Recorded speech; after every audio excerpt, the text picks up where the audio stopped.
a partir do versículo 15.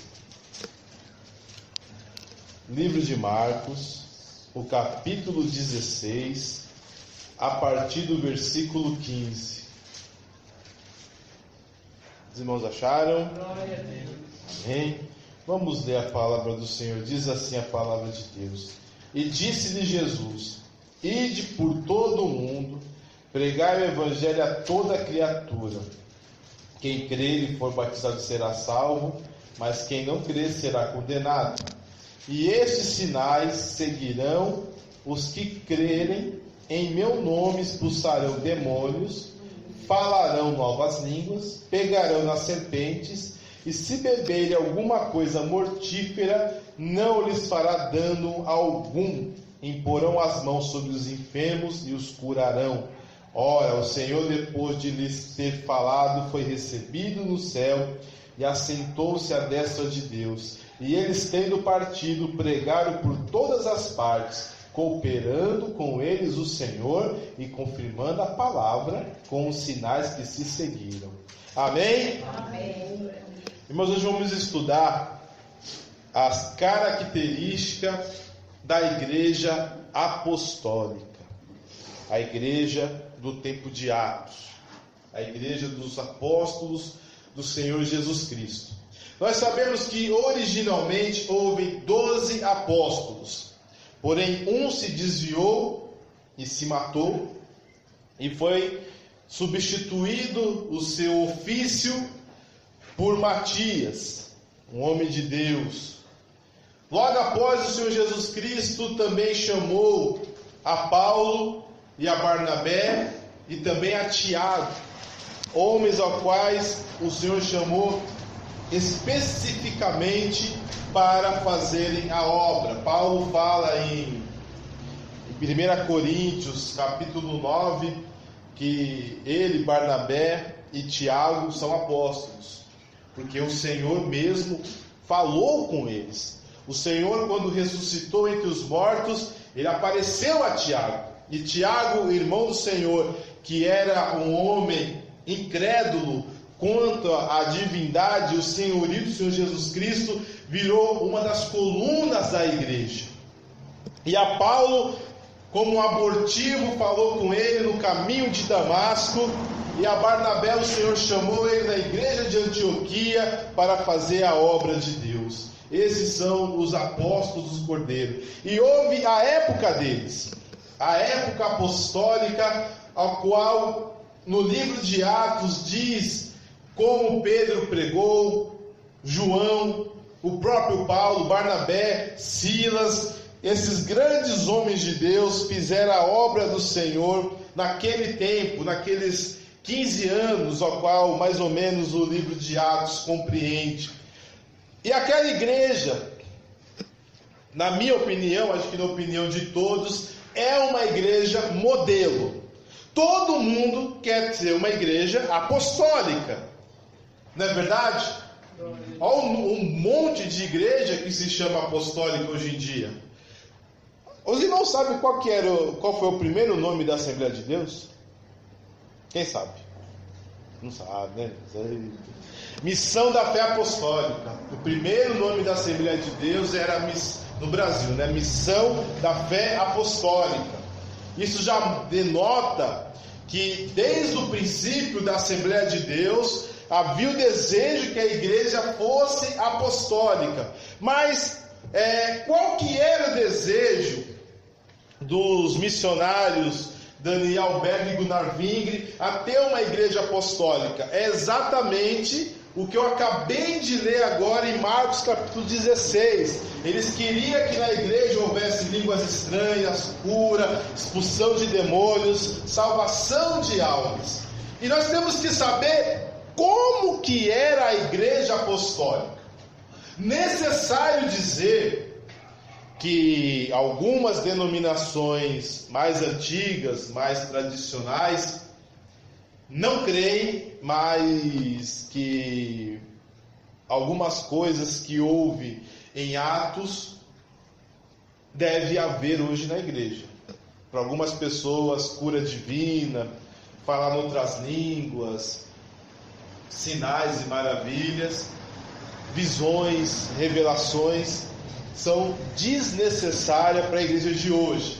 É baseado no livro de Atos, de 1 Coríntios, capítulo 13, ao qual Paulo falava que quando ele era menino, pensava como menino, discorria como menino, andava como menino, até que veio ser grande e deixou as coisas de menino. Que quando viesse o que é perfeito, as línguas cessariam e as profecias deixariam de existir. Então, baseado nesses dois versículos, eles não creem, mas que a igreja possa ter a plenitude ao qual os apóstolos viveram. Mas o livro de Atos, vamos ler o último versículo do livro de Atos, para começar o nosso estudo. Vamos ver o último versículo do livro de Atos e o que está na palavra do Senhor. Diz assim a palavra de Deus: e pregando o reino de Deus, está em Atos capítulo 28, versículo 31.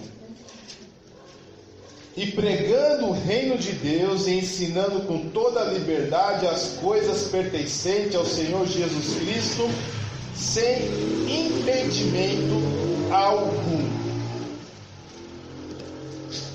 Repararam numa coisa? Leia com atenção todos os finais, não vamos ler aqui, né? Mas se você ler os finais de todas as cartas paulinas, das cartas joaninas, petrinas, dos evangelhos, eles acabam com um amém, eles acabam com uma saudação final. O livro de Atos não tem uma saudação final. O livro de Atos parece que não acaba. Toda a redação tem começo, meio e fim. O livro de Atos não tem fim. Por quê? A igreja continua. Glória a Deus. A igreja não acabou em Atos. A igreja continua. Deus ainda quer operar no meio da igreja. Vamos ler também em Apocalipse capítulo 2. Vamos ler alguns versículos da palavra do Senhor em Apocalipse capítulo 2. O que diz a palavra do nosso Deus. Vamos lá. Versículo 7 do capítulo 2. Quem tem ouvidos, ouça o que o Espírito diz à igreja. Versículo 11.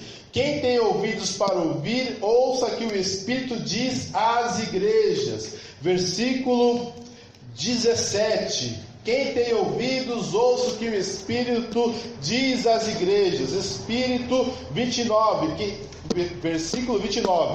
Quem tem ouvidos, ouça o que o Espírito diz à igreja. Versículo 6 do capítulo 3. Quem tem ouvido, ouça o que o Espírito diz às igrejas. Versículo 13 do capítulo 3. Quem tem ouvidos, ouça o que o Espírito diz às igrejas. Versículo 22 do capítulo 3. Quem tem ouvidos para ouvir, ouça o que o Espírito diz às igrejas.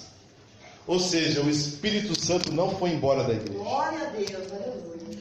Quem quer que ele vá embora? É uma escolha, cada um seja responsável pelas suas escolhas. Mas eu creio que esta igreja não vai dispensar o Espírito Santo. Eu creio que esta igreja não vai mandar o Espírito de Deus embora. E esta igreja quer ser sim uma igreja ainda apostólica. Porque Jesus disse: os sinais seguirão aos que creem em meu nome. Não é, os sinais seguirão a vocês. Os sinais seguirão a vocês 12, a vocês 11, a mais uns 2 que eu chamar lá para frente, e depois vai acabar. Não, Jesus foi muito claro: os sinais seguirão aos que creem. Não há uma limitação. Quem criou essa limitação foi o homem. E essa limitação foi criada por quê? Porque, irmãos, deixa eu contar uma coisa para você. Uma coisa bem absurda. Não sei se você vai acreditar nisso, mas algo bem absurdo. Que você não conheça. Vamos lá.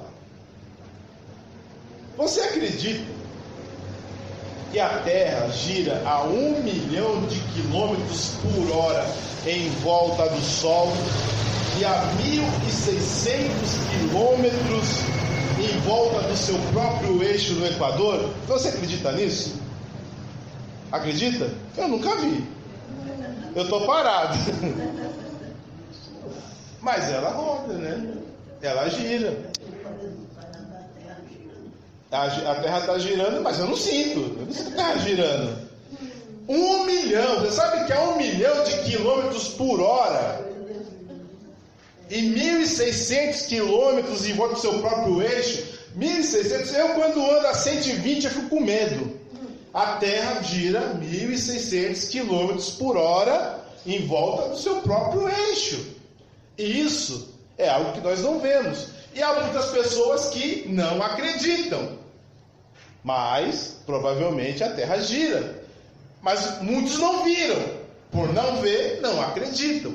O que aconteceu por muitas denominações não crer no Espírito Santo é porque eles não viram. E por não ver, eles não acreditam. Mas quem está criando a incredulidade são eles. Não é a realidade. A realidade é que o Senhor não mudou. E nós temos que buscar as características da igreja apostólica. Vamos lá. Primeira característica da igreja apostólica: ela obedecia às ordens do Senhor. Peço para os irmãos abrirem as vossas Bíblias em Atos, capítulo 1, versículo 4. Versículo 4, 13 e 14. Diz assim a palavra do Senhor: e estando eles, determinou-lhes que não ausentasse de Jerusalém, mas que esperasse a promessa do Pai, que disse ele, que de mim ouviste. Porque na verdade João batizou com água, mas vós sereis batizados com o Espírito Santo, não muito depois daqueles dias. Versículos 13 e 14. E entrando subiram ao cenáculo, e habitavam Pedro, Tiago, João, André, Felipe, Tomé, Bartolomeu, Mateus, Tiago, filho de Alfeu, Simão, o Zelote, Judas, filho de Timão. Todos esses perseveravam unânimes em oração e súplicas com as mulheres e Maria, mãe de Jesus, e com seus irmãos. Amém? Amém. Jesus pediu para eles ficarem em Jerusalém, para eles aguardarem a promessa do Pai.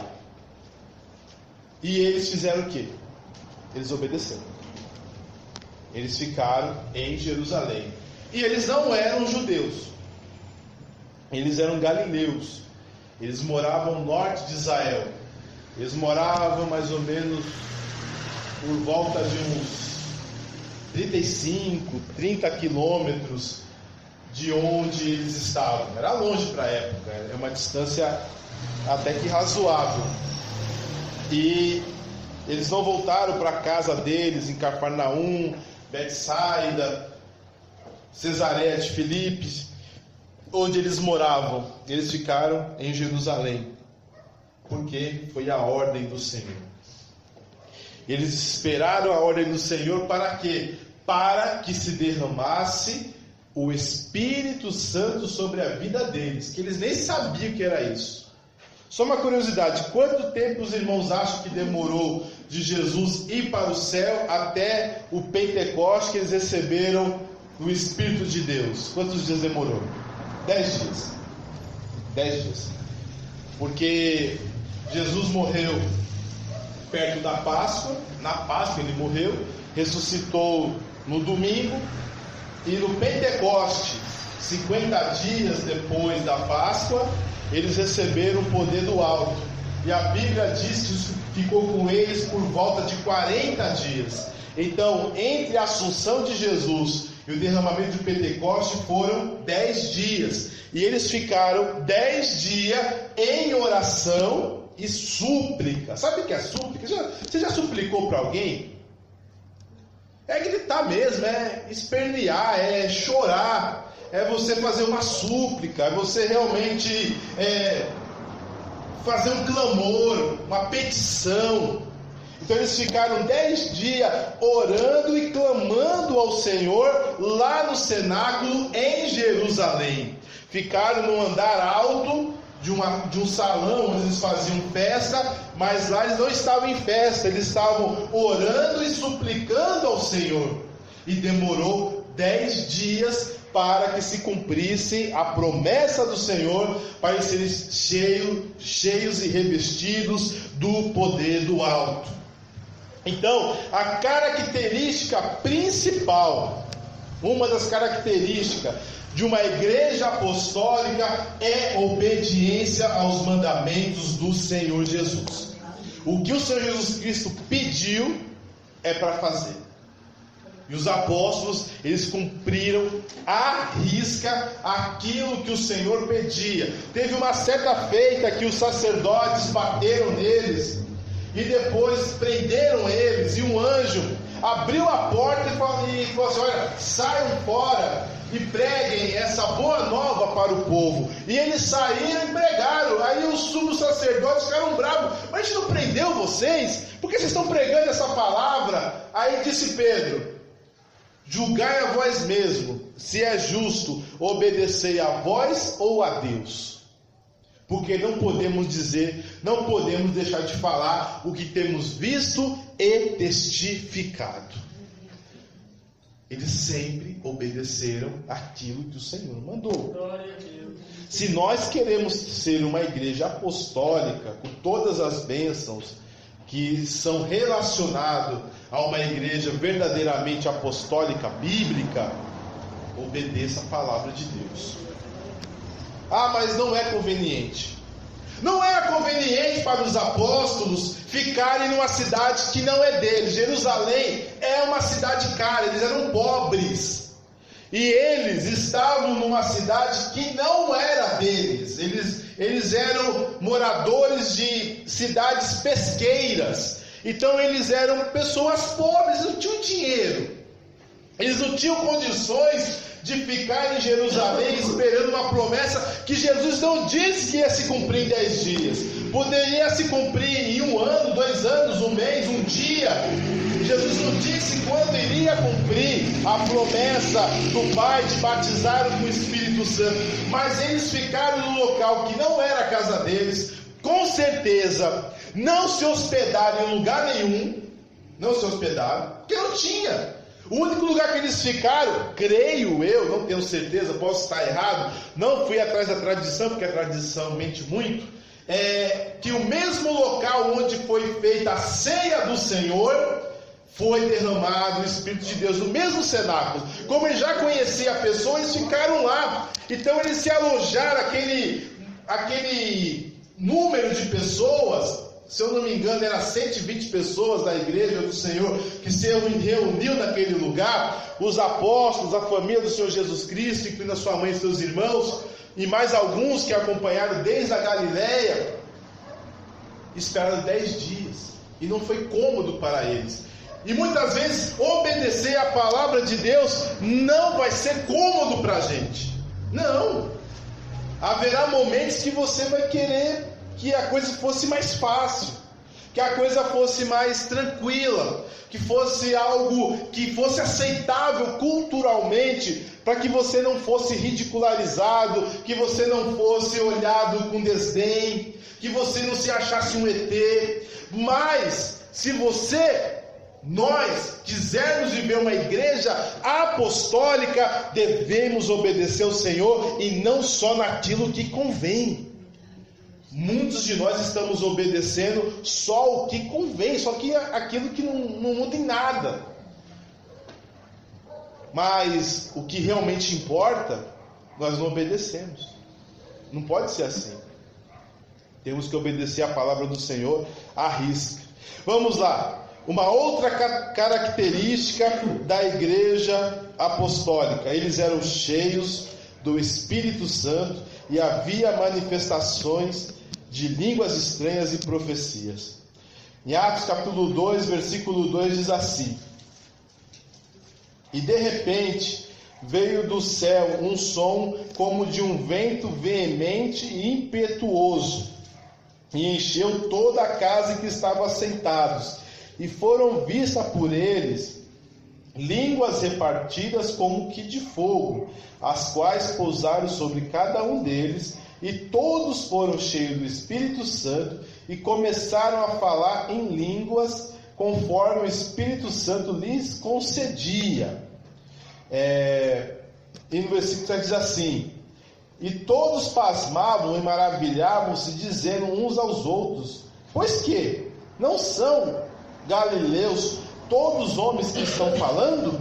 Como, pois, ouvimos cada um na nossa própria língua em que somos nascidos? E todos se maravilhavam e estavam suspensos, dizendo uns para os outros: o que quer dizer isso?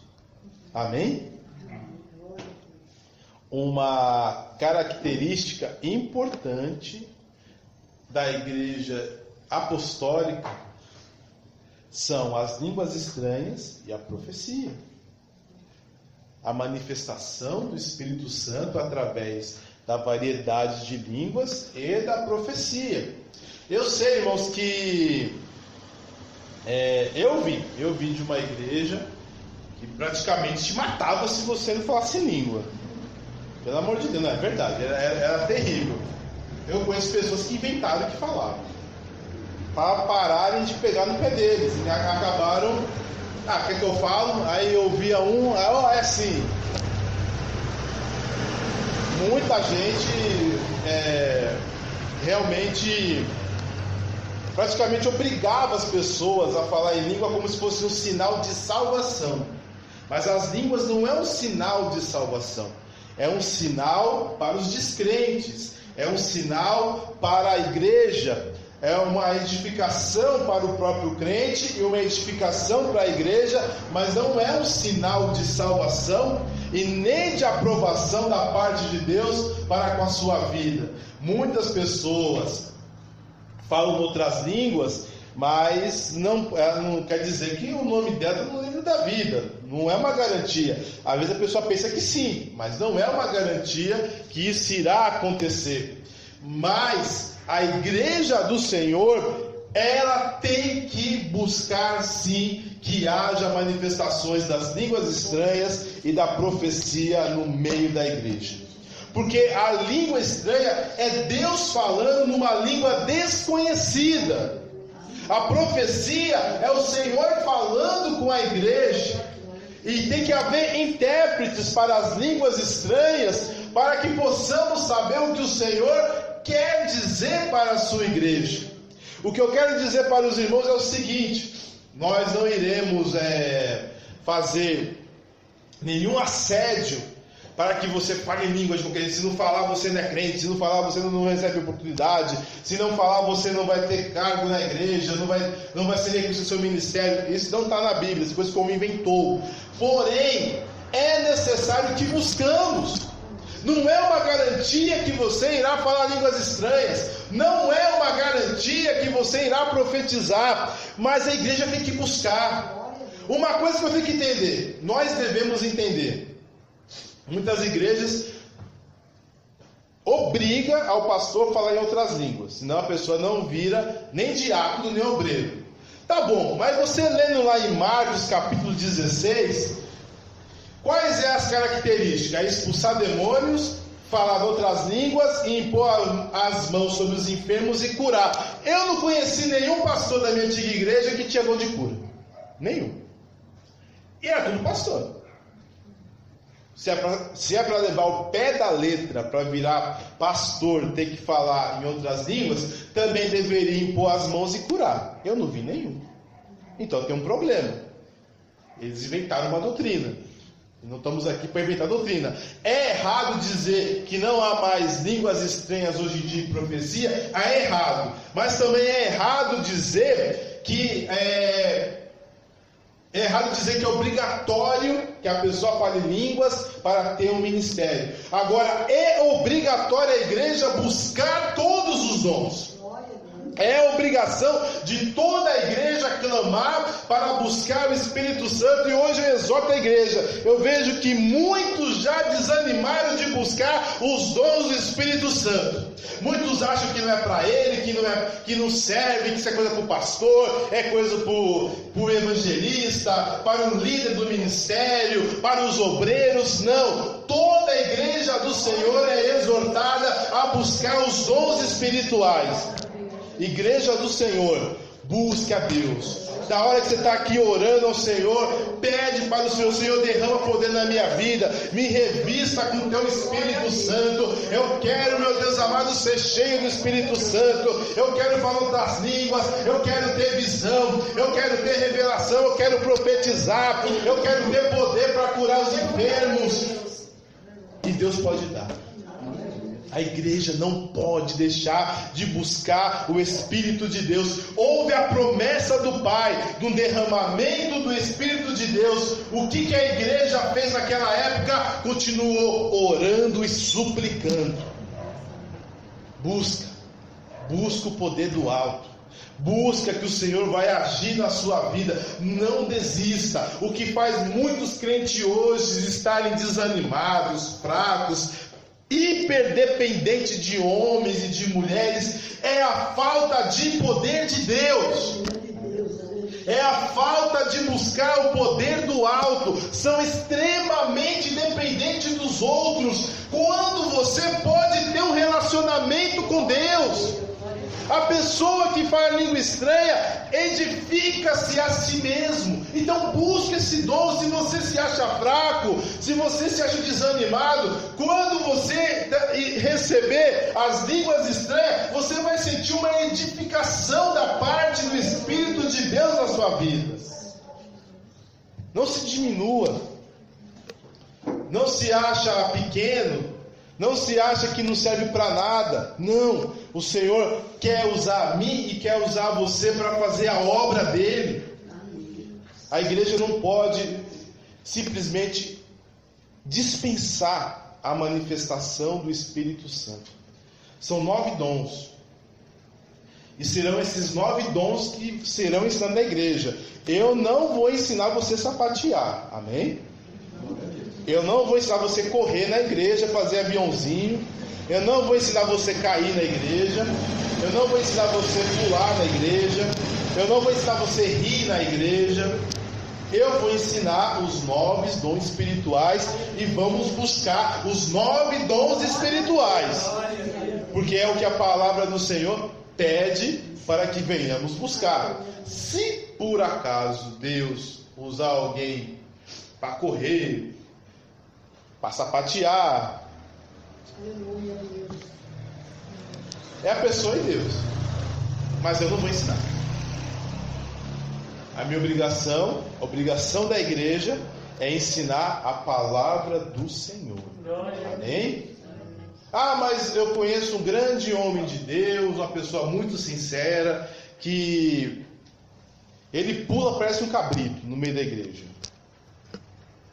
Não sei. Acontece. Pode acontecer. Mas eu não posso ensinar, irmãos.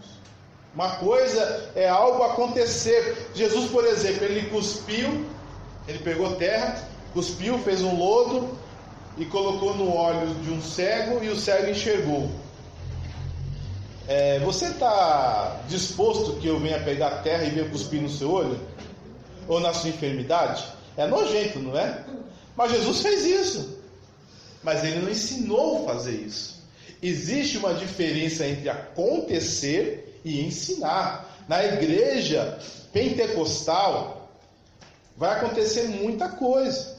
A irmã Dinéia conta aqui pra gente que numa igreja que ela frequentou, descia água numa parede, e o pastor, pelo Espírito de Deus, disse: quem tocar nessa água vai ser curado. Amém? Não aconteceu, irmã? Até muito já foi levantado. Amém? Acontece. Onde está na Bíblia que você tem que colocar a mão numa água para ser curado? Mas Deus pode fazer isso. Glória a Deus. Deus pode fazer. Eu conheci um pastor não, eu vi uma história. Sim, eu vi uma história de um irmão que uma pessoa estava com um problema na coluna muito forte. Aí pediu oração para o pastor. Ora por mim, pastor. O pastor deu uma pancada na costada da pessoa. Pá! Curou na hora. Se você começar a bater no povo para curar, mas Deus mandou. Aí foi curado. Então, há coisas que acontecem, mas é um agir de Deus, é um momento que Deus age. Por exemplo, a sombra de Pedro curava. As pessoas davam veste para Pedro, e quando colocava na pessoa, os demônios saíam. Mas eles nunca ensinaram: olha, para ter cura, faça uma fila de pessoas, a sua sombra vai curar. Para ter libertação de demônios, pega um lenço, que as pessoas vão sair os demônios. Isso não foi ensinado, isso aconteceu. Quando nós buscarmos o poder do alto na nossa igreja, haverá língua estranha, haverá profecia, haverá revelação, haverá visão, e às vezes vai acontecer coisas que não são dons, mas que Deus vai agir. Deus vai agir. Fazer o quê? Deus faz o que Ele quiser. Quem pode mandar em Deus? Só não posso ensinar. Eu não vou ensinar ninguém a correr, ninguém a buscar sapateado e a ninguém a cair na igreja. Isso não vai acontecer, mas pode acontecer. Se for ler a história da Assembleia de Deus lá no comecinho, houve culto sim que as pessoas iam. Tinha sim. E lá, mas lá no começo mesmo, lá para 1911, 1912, tem sim, tem porque eu li. Não é que me falaram, eu li o relato do diário dos próprios missionários, que eles estavam pregando e todos começaram a rir. Havia pessoas que caíam também, havia essas coisas, só que eles não ensinaram. Eu ouvi. Amém. Na presbiteriana, eles tinham esse dom de tocar a voz, a gente ficava meio assustado, mas acontecia. Os levitas, né? E falavam em língua, e de repente caía, falava em língua, tocava ali. Muita gente ficava escandalizada, né? O que eu creio é o seguinte: você transformar isso numa liturgia. O que é uma liturgia? Por exemplo, nós chegamos aqui na igreja, nós oramos, cantamos e pregamos, certo? Então é um costume da igreja para o culto. Se no culto eu já predeterminar que haverá risada, está errado. Se eu predeterminar que vai haver risada, que haverá pessoas caindo, que haverá pessoas correndo, está errado. Agora, se Deus agir, é outra coisa. Uma coisa é Deus agir, outra coisa é o homem predeterminar. Amém? Vamos lá. Outra característica da igreja apostólica: eles eram evangelistas por excelência. Eles falavam do evangelho o tempo todo. Atos 2,14 diz assim: e tomando Pedro a palavra, pôs-se de pé, e com ele os 11, levantou a voz e disse-lhes: varões judeus e todos que habitais em Jerusalém, seja-vos isso notório, e escutai as minhas palavras. Amém? E está no 17. E ouvindo eles toda a pregação de Pedro, compungiam-se em seu coração e perguntaram a Pedro e os demais apóstolos: que faremos, varões e irmãos? E disse-lhe Pedro: arrependei-vos e cada um de vós sejam batizados em nome de Jesus Cristo, para perdão dos pecados, e recebereis o dom do Espírito Santo. Também em Atos 3,12 diz assim: e quando Pedro viu isso, depois de ter curado, e as pessoas escandalizadas da cura do coxo, disse ao povo: varões israelitas, por que vos maravilhais disso, ou por que olhais tanto para nós, como se por nossa própria virtude ou santidade fizéssemos andar este homem? O Deus de Abraão, de Isaque e de Jacó, o Deus de vossos pais, glorificou a seu filho Jesus, a quem vos entregaste perante a face de Pilatos e negaste, tendo ele determinado que fosse solto. Amém? Amém. O que aconteceu? Pedro aproveitou uma cura para pregar. Vamos mais. Em Atos capítulo 10, Pedro pregando na casa de Cornélio. Amém? Pedro. E também Atos capítulo 13, Paulo, e capítulo 13, 14, 18, 17, 15, 21, Barnabé, Paulo pregando a palavra do Senhor em todas as partes que eles conseguiram chegar. Uma igreja não pode se considerar apostólica se ela se nega a pregar o Evangelho. Se ela ficar em si mesma, se a igreja fica apenas com a sua ritualidade, com os seus costumes, fazendo festa entre eles mesmos, banqueteando-se entre eles mesmos, fazendo uma comunidade isolada. Teve muita gente que fez isso, né? Por exemplo, quem já ouviu falar aqui da igreja... Qual é o nome deles? São menonitas, só que eles têm um nome diferente. Tem nos Estados Unidos a igreja deles. Tem os luteritas, que são menores. E tem a igreja... Os amishes. Quem já ouviu falar dos amishes? Amém? Eles vivem em comunidades isoladas. Eles não pregam a palavra para ninguém. Eles compram um terreno, eles vivem naquelas fazendas coletivas, eles guardam seus costumes lá do século XVII, século XVI, quando o pregador menonita, acho que Jacob Amish, que era holandês e alemão, instituiu a comunidade Amish. E eles não pregam a palavra, eles pregam entre eles mesmos. Só não há um desejo de ganhar almas para Jesus. Mas uma igreja que se diz apostólica tem que ter esse desejo de evangelizar. Tem que ter esse desejo de pregar a palavra de Deus. Ela não pode, por exemplo, o mundo é uma porcaria, o mundo só tem safadeza, no Brasil tem carnaval, no Brasil tem micareta, no Brasil tem isso, tem aquilo, agora tem Halloween, não sei das plantas. Quer saber? Vamos morar nas montanhas, vamos isolar todos os crentes e vamos viver da água da montanha, vamos plantar nossas cenouras, nossas cebolas, vamos matar nossas galinhas, nossos porcos e vamos viver lá no meio da montanha porque o mundo está uma porcaria, esse mundo vai acabar. A igreja não pode fazer isso. A igreja tem um dever de pregar a palavra do Senhor em todo tempo, quando for possível. O desejo de levar o evangelho para o mundo tem que estar no coração da igreja. Ide e pregai o evangelho a toda criatura. A igreja do Senhor, por excelência, ela tem que ter esse desejo de pregar a palavra. Eu vou dizer uma coisa para os irmãos.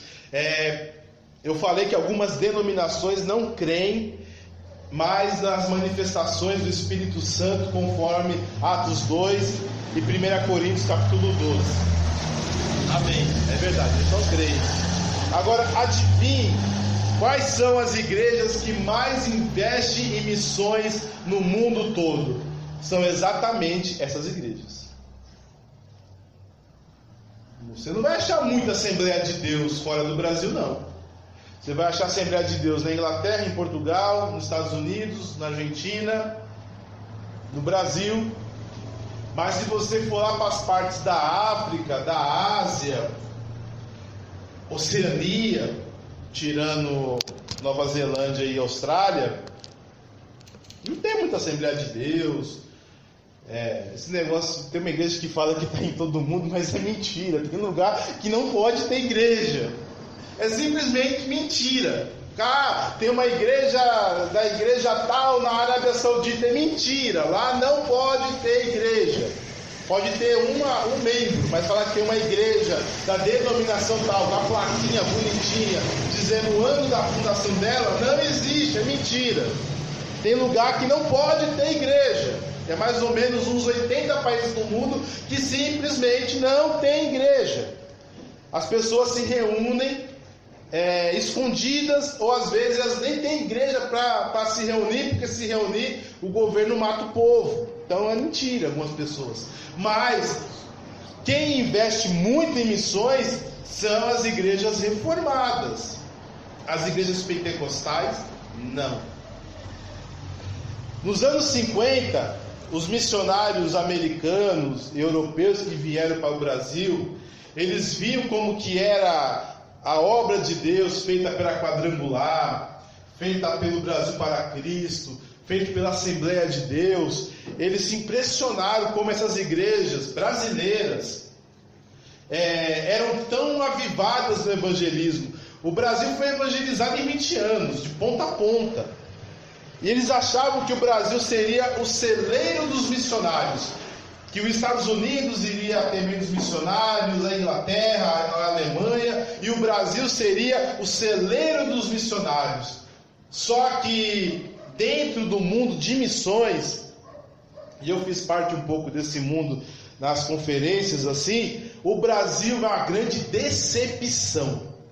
Tem pouquíssimos missionários brasileiros pregando a palavra pelo mundo. Você vê mais missionário nas igrejas do Brasil do que lá fora.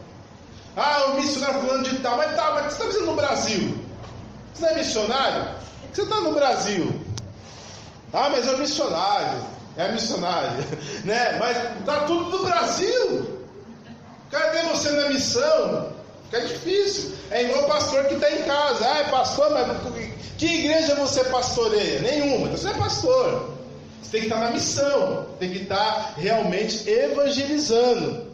E aí no Brasil tem muito missionário dentro das igrejas no Brasil e poucos no mundo. Mas uma igreja que se diz apostólica, ela tem que colocar no coração evangelizar. Não dá para ir para a África, prega no Brasil, prega no sertão, prega no Amazonas, prega na favela. Não dá para ir para a favela, prega para o seu vizinho. Mas a igreja do Senhor tem que ser evangelista. E o sábio, primeiramente, conserta a si mesmo, depois a sua família, depois o seu vizinho, depois a sua cidade, depois o seu estado e depois o mundo. Não dá para pregar na África, porque tem muita gente que diz, eu quero ser um missionário, mas não faz nada na igreja dele. Não prega, não evangeliza, não visita ninguém, mas está no coração de pregar lá na África. Irmão, se você não prega com água corrente, com energia elétrica, com roupa limpa, com carne comprada em açougue, em mercado, empacotada, você não vai pregar lá na África tendo que comer mandioca e carne de corça e bebendo água de moringa salgada. Você não vai conseguir pregar. Se você quer fazer muito para o Senhor, comece com um pouco. Não queira fazer muito se você não faz nem um pouco. Davi, antes de ser rei de uma nação, ele comandou 400 pessoas. Tudo endividado, tudo amargurado de coração, mas foi o que Deus colocou para ele cuidar. Falou, Davi, cuida desses 400, porque minha promessa para ti é que seja reis em lugar de Saul. Mas começou por muitos anos no deserto, nas cavernas, nas montanhas, com 400 homens. Depois voltou para 600. Então, se você quer fazer a obra do Senhor, começa com pouco. Mas comece. Mas o Senhor me prometeu que eu vou pregar a palavra dele. Tive um país bem ruim. Lá na Eritreia. Quem sabe onde fica a Eritreia? Fica no chifre da África. Onde que fica o chifre da África? Fica entre Etiópia, Somália, Eritreia, Abissínia. Fica entre o Mar Vermelho e o Golfo do Éden e o Golfo Pérsico. Ali é assim, o chifre da África. É ali que fica a Eritreia. Se você é incapaz de pregar a palavra na favela da comunidade da sua casa, como você vai na Eritreia? Não vai. Não adianta. Mas é um dever. Prega a palavra. Prega para o seu amigo, prega para o seu colega. Fala de Jesus. Ele vai rejeitar, mas ele pode aceitar também. Prega para o seu colega de trabalho, para o seu colega de escola. Prega para a sua família. A igreja apostólica é uma igreja, por excelência, evangelista. Amém? Outra característica, se ajudavam mutuamente. Ajudavam-se mutuamente. Vamos ler em Atos capítulo 4. Vamos ler o que diz a palavra do Senhor. Atos capítulo 4, versículo 32 diz assim: E era um o coração e a alma da multidão. Vamos repetir para os irmãos. Atos capítulo 4, versículo 32. E era um o coração e a alma da multidão dos que criam. e ninguém dizia que coisa alguma do que possuía era própria sua, mas todas as coisas lhe eram comum. E os apóstolos davam com grande poder e testemunho da ressurreição do Senhor Jesus Cristo. Em todos eles havia abundante graça. E não havia, pois, entre eles necessitado algum, porque todos que possuíam herdades ou casa, vendendo-as, traziam o preço do que fora vendido e depositavam aos pés dos apóstolos, e repartia-se cada um segundo a necessidade que cada um tinha. Amém? Também em Atos capítulo 6, vamos ver o que diz a palavra do Senhor. Eu quero falar um pouquinho sobre essa parte. Ora, naqueles dias, crescendo o número dos discípulos, houve uma murmuração dos gregos contra os hebreus, porque as suas viúvas eram desprezadas no ministério cotidiano. E os 12, convocando a multidão dos discípulos, disseram: não é razoável que nós deixemos a palavra de Deus e sirvamos as mesas. Escolhei, pois, irmãos, dentre vós 7 varões de boa reputação, cheios do Espírito Santo e de sabedoria, ao quais constituamos sobre este importante negócio. Amém? O que isso quer dizer? A igreja do Senhor Jesus Cristo sempre teve o desejo de ajudar os seus irmãos, os necessitados. Na época, os mais necessitados eram as viúvas e os órfãos. Eram as pessoas mais necessitadas que haviam na época apostólica. No capítulo 4, eles fizeram uma comunidade. Olha, para falar a verdade, foi um comunismo mesmo. Eles fizeram algo bem comunista mesmo, porque eles não tinham esse individualismo que havia no coração deles. Só que era o comunismo diferente, não era o poder do partido comunista que repartia as coisas para os outros. Eles confiavam nos apóstolos para fazer essa repartição. Eram homens de Deus, pessoas de confiança, e eles confiavam que os apóstolos iriam repartir de forma correta essa situação. Porém, por causa de Ananias e Safira, esse costume da igreja terminou. Porque até para ajudar as pessoas se amostram. Porque eles venderam a propriedade por um preço e mentiram para os apóstolos, falando que o preço era menor do que eles tinham vendido. E Pedro repreendeu a Ananias e a Safira, porque é deles, eles não tinham obrigação de vender para ajudar os pobres da igreja. Se é deles, faz o que quiserem. Porém, eles quiseram se amostrar, serem bem vistos, assim como Barnabé foi bem visto na igreja. Eles queriam ter a mesma... Eles viram que as pessoas estavam começando a elogiar quem se desprendia dos seus bens para ajudar os pobres. Então eles mentiram para serem bem vistos. Então esse costume de vender tudo e repartir na igreja terminou por causa do coração mau do homem, que até para essas coisas quer se amostrar, quer mostrar que é melhor que os outros. Isso terminou. O que aconteceu? Mas os problemas continuaram. Os problemas de fome, de necessidade, continuou na igreja entre as viúvas e os órfãos. E estava havendo contenda na igreja, porque a igreja que era constituída por judeus e hebreus estavam ajudando mais as suas viúvas do que as viúvas dos judeus que viviam entre os gentios. E isso trouxe uma contenda, e Pedro pediu para não terminar de ajudar as viúvas e os órfãos, mas que homens de Deus, diáconos, fossem levantados na igreja para poder ajudar os necessitados. Ou seja, a igreja do Senhor, ela se preocupa com as necessidades materiais de uns e dos outros. A gente não olha só para o nosso próprio umbigo, nós realmente vemos as necessidades materiais dos membros e ajudamos. Mas é importante dizer o seguinte: tem que ser membro da casa de Deus. Paulo, lá em 1 Timóteo, ele falando sobre as viúvas, ele falou assim: olha, para uma viúva ser ajudada pela igreja, ela tem que ser verdadeiramente viúva, marido, mulher de um só marido, que não tenha filhos e que viva em oração e súplicas e jejum. Aí sim você ajuda, Timóteo. A igreja não é ONG, irmãos. A igreja, ela não tem a vocação de ficar dando sopão para mendigo, de ficar dando roupa para os descamisados. Ela não tem a vocação de fazer uma obra fraterna para todo mundo, para dar comida para todo mundo. Tira totalmente a vocação da igreja, que é pregar o evangelho. A nossa ajuda material, principalmente, é para aqueles que estão firmados na fé.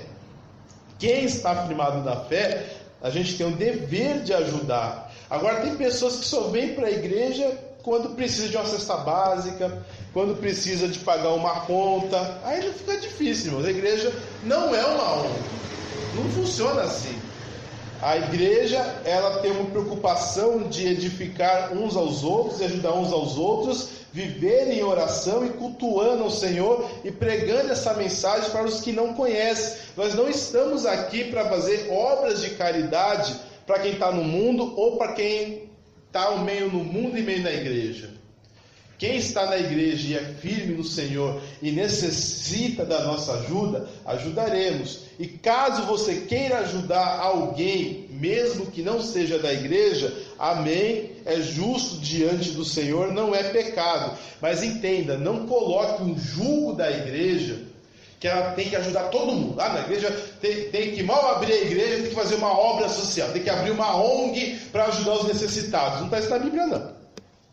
Vamos ler o que diz a palavra do Senhor em Gálatas, capítulo 6, versículo 10, diz assim, 9 e 10. E não nos cansemos de fazer o bem, porque a seu tempo ceifaremos, se não houvermos desfalecido.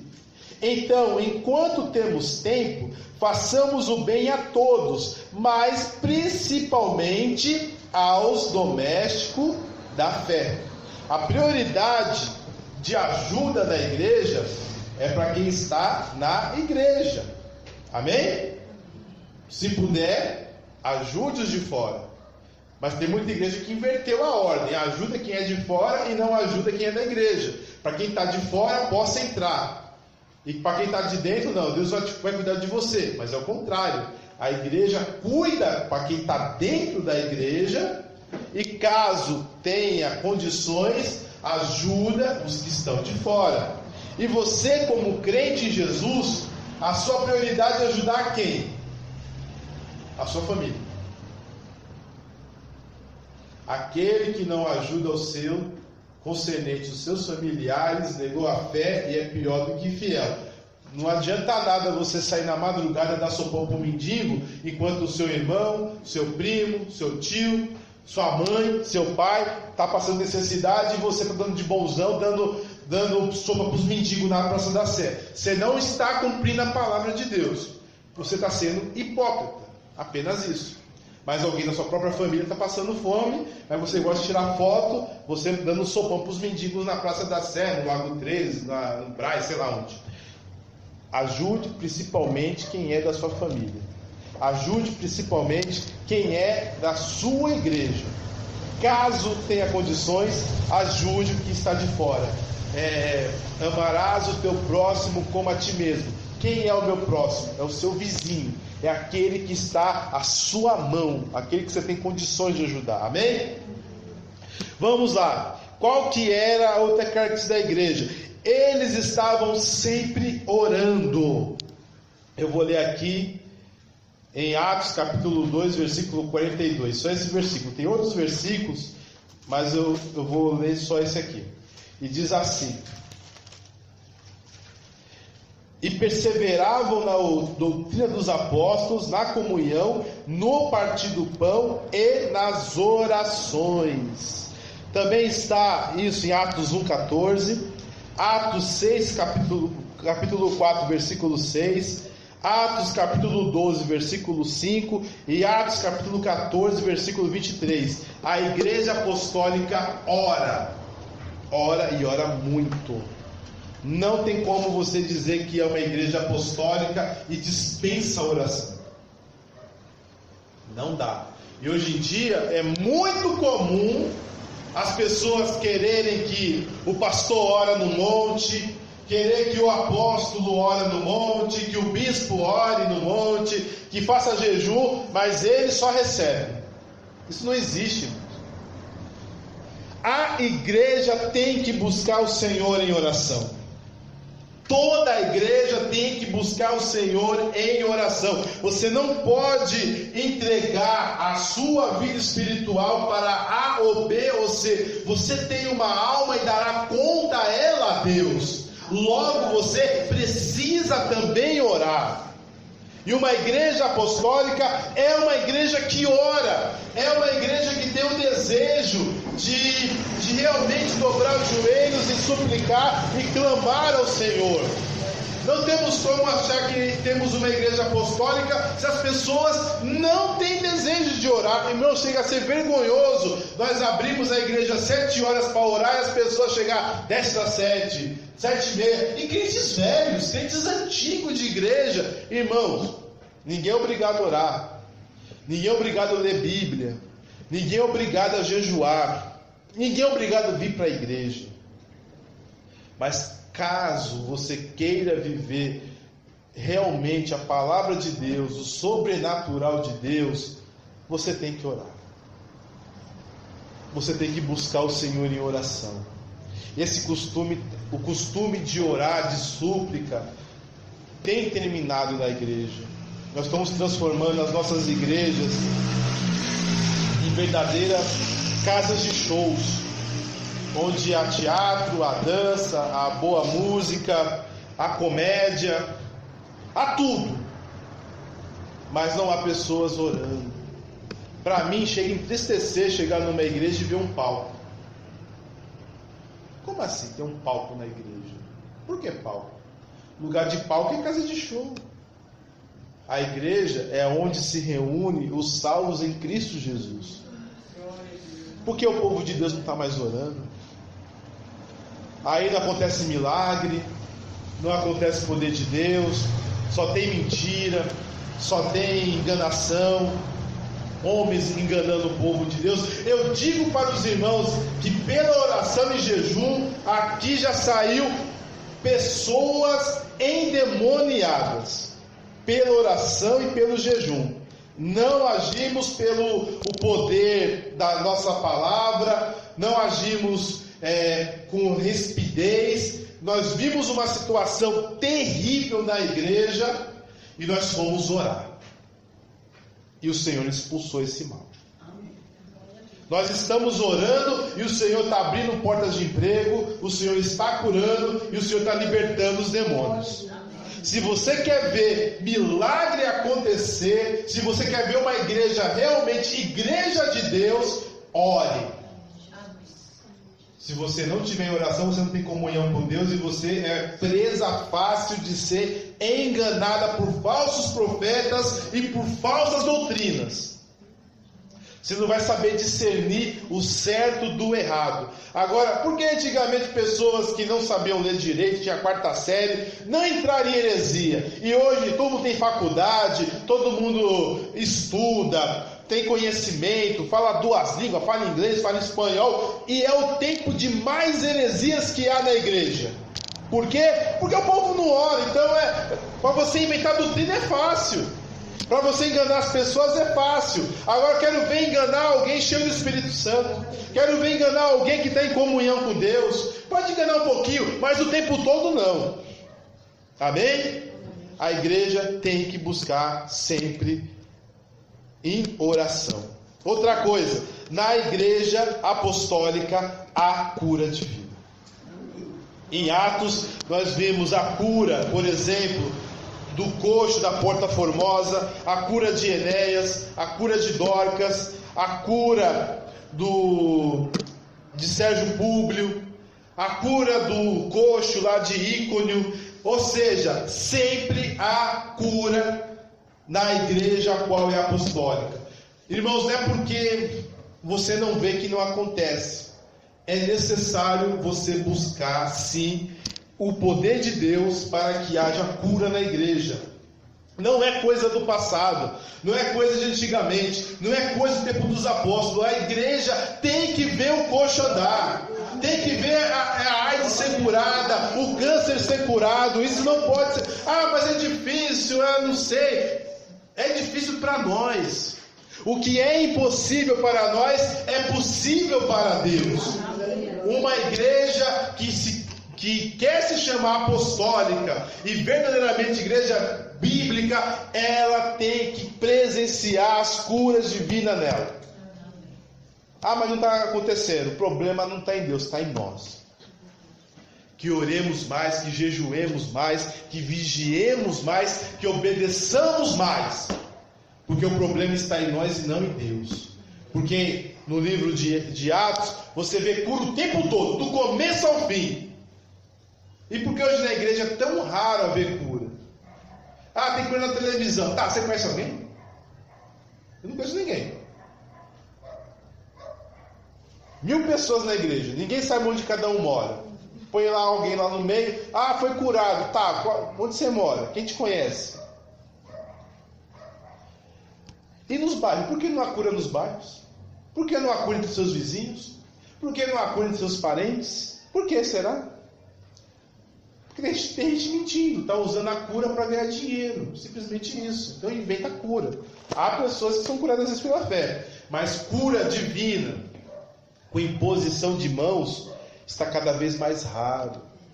Os dons de cura dentro da igreja está cada vez mais raro. Há pessoas que pela fé são curadas sim, mesmo sem ir para a igreja, às vezes tendo uma grande fé no Senhor, são curadas. Mas é na igreja do Senhor, Deus tem que usar os seus servos, pastores, obreiros, cooperadores, membros, irmãs e irmãos, cada um de nós, para que possa haver cura divina. Você sabia que na Assembleia de Deus, onde há mais cura, quem é as pessoas buscadas por cura na Assembleia? Não é os pastores, é as irmãs. É as irmãs do Cocó. É elas que vão nas casas e oram e Deus cura. É as analfabetas, as que não sabem falar direito, que falam Jesus, mas quando ora, Jesus cura. Não é os apóstolos, não é os bispos, não são os pastores presidentes da sede, da subsede, é as irmãzinhas, as desprezadas que não têm oportunidade para pregar, mas quando vai visitar, Jesus cura. Eu digo uma coisa para você: Jesus pode te usar também para curar. Não põe na mão do pastor não. Tá certo, Jesus pode usar o pastor, pode usar o obreiro, pode, mas também pode usar você. É uma promessa para a igreja, não é uma promessa para os pastores. Amém? E que Deus abençoe os irmãos em nome de Jesus. Amém. Eu peço para os irmãos se colocarem de pé, nós iremos